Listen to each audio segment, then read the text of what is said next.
las relaciones entre México respecto a México y que la Constitución de Estados Unidos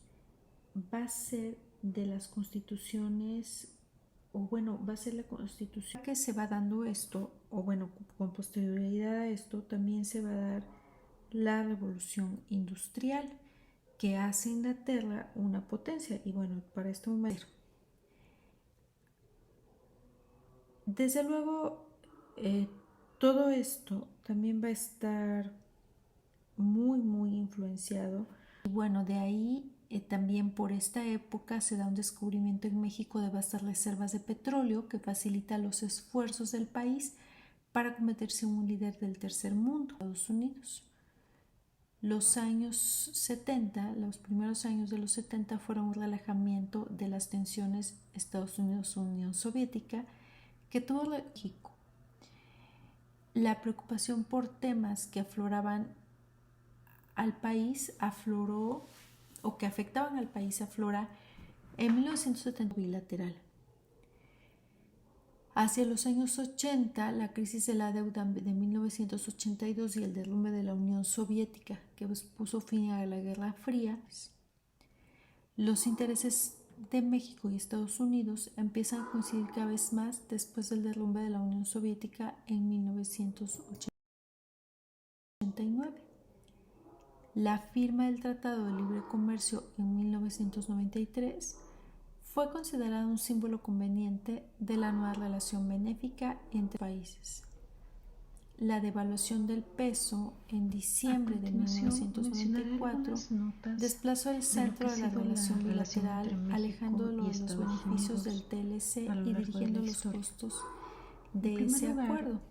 Y aquí también es importante señalar que para esta época se da en México el surgimiento del ejército zapatista anteriores, que se da la muerte o el asesinato Estados de Unidos Donaldo surge como Colosio, país y con todo a esto través se del genera también establecimiento una de las crisis. 13 colonias.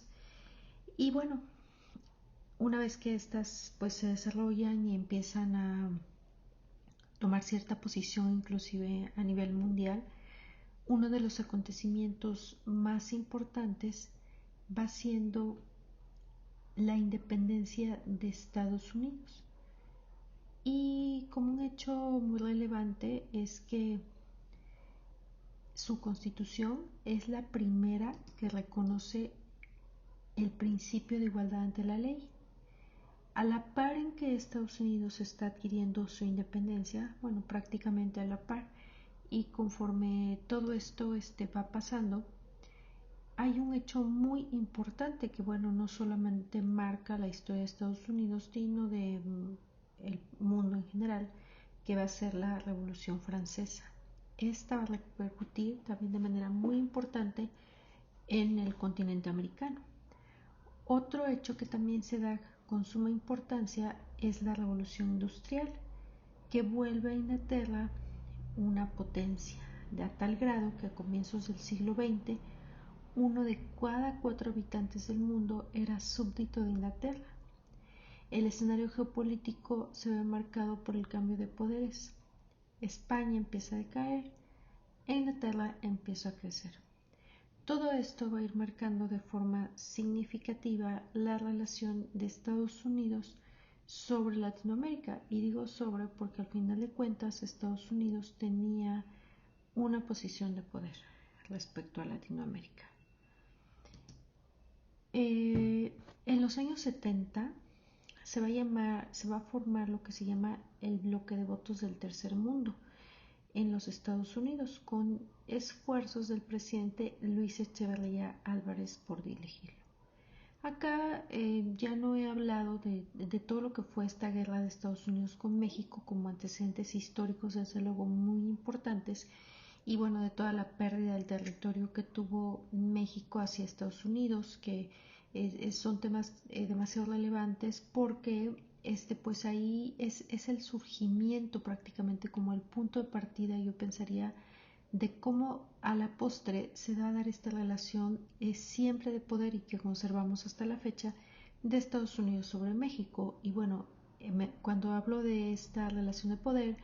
no es lo que debiera ser, ni porque México no tuviese la capacidad como país y como nación para estar a la par de Estados Unidos, sino hablo de la realidad y que, bueno, tiene todo esto su origen, pues precisamente en esta guerra que se da de Estados Unidos. Pero ya ubicándonos en los años 70, acabo de hablar de este bloque del llamado bloque de votos del tercer mundo, y también por esta década se da el descubrimiento de México de vastas reservas de petróleo que facilita los esfuerzos del país para convertirse en un líder del tercer mundo. Es importante la figura de José López Portillo, quien persiguió una política exterior e interior anti-norteamericana y en favor del tercer mundo, con hincapié en un mayor control sobre la entrada y el comportamiento del capital extranjero, en las restricciones al mismo, la mayoría del cual procedía de los Estados Unidos. Los primeros 70 fueron del alejamiento de las tensiones Estados Unidos-Unión Soviética, que tuvo como resultado una política norteamericana de descuido benigno hacia América Latina, incluido México. La preocupación de México por temas de seguridad que afectaban al país afloró en 1979 con la victoria de los sandinistas en Nicaragua. Las políticas muy diferentes que siguieron los Estados Unidos y México hacia Nicaragua en particular y Centroamérica en general hasta mitad de los 80s sirvieron para aumentar enormemente el conflicto bilateral. Hacia los años 80, la crisis de la deuda de 1982 y el derrumbe de la Unión Soviética que puso fin a la Guerra Fría hicieron que ambos países se centraran más en sus intereses convergentes. La crisis de la deuda también significó el principio del fin de la política de industrialización de México de sustitución de importaciones. El presidente Miguel de la Madrid también incorpora a México el Acuerdo General de Tarifas y Comercio, simbolizando la decisión de México de integrarse más activamente a la economía mundial, y empieza a cerrar o privatizar las empresas estatales ineficientes que se habían vuelto tan caro de mantener.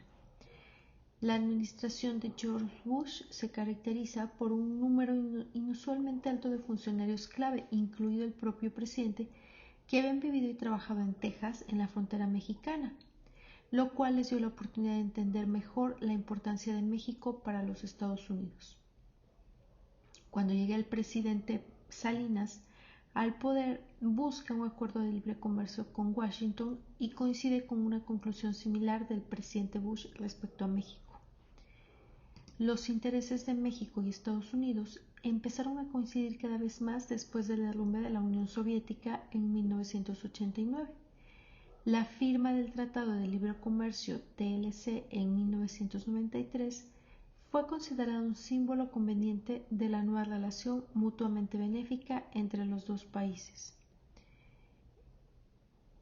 El 1 de enero de 1994 no solo marca el comienzo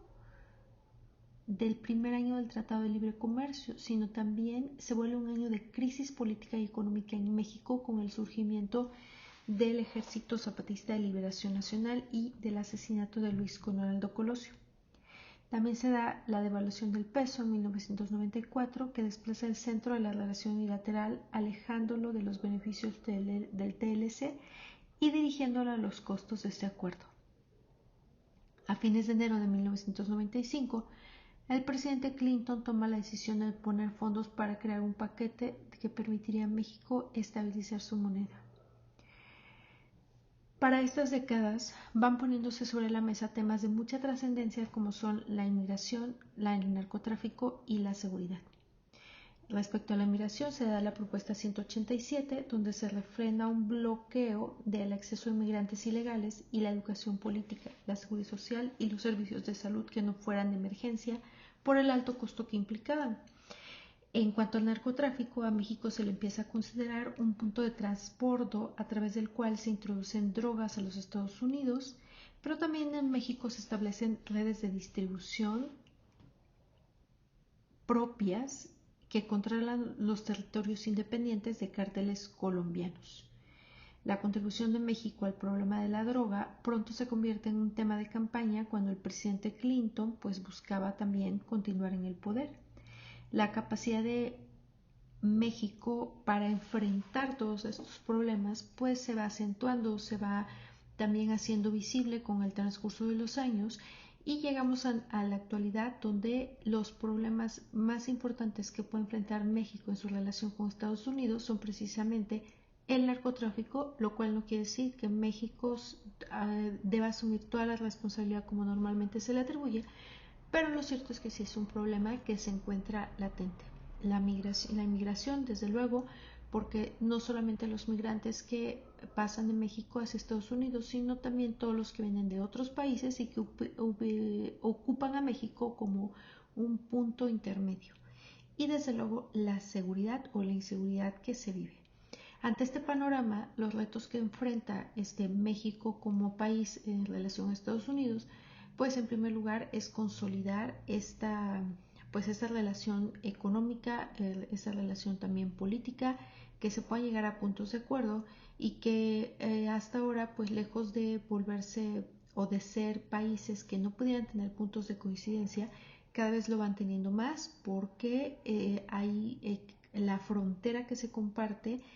va siendo pues muchas veces más invisible por la mezcla que se da entre personas del sur de Estados Unidos con el norte de México.